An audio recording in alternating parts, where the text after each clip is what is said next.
परवाच्या दिवशी एक क्लायंटचा फोन आला. म्हटला, "गौरव, मला त्या रिसेंटली चालू केलेल्या 2 एस-आय-पीज आहेत, त्या बंद करायच्या आहेत." जेव्हा मी विचारलं, "असं का?"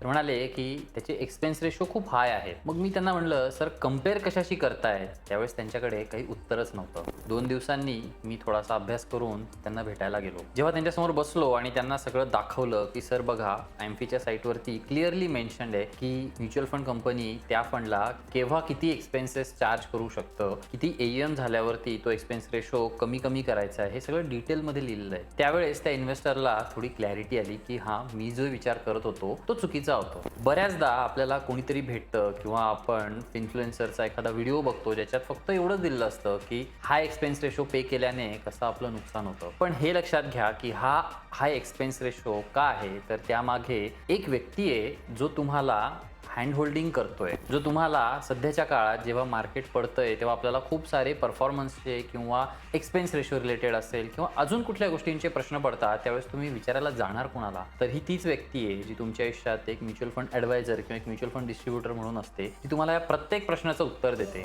आणि त्या व्यक्तीच्या एक्सपर्टीजचा किंवा हँड होल्डिंगचा हा पैसा असतो. त्याच्यामुळे हा एक्सपेन्स रेशो हा कशाशी कंपेअर करताय हे नेहमी विचारात घ्या. Investments in securities markets and mutual funds are subject to market risks. Please read all scheme related and statutory documents carefully before investing. Past performance is not indicative of future results, and we do not guarantee or assure any returns on investments.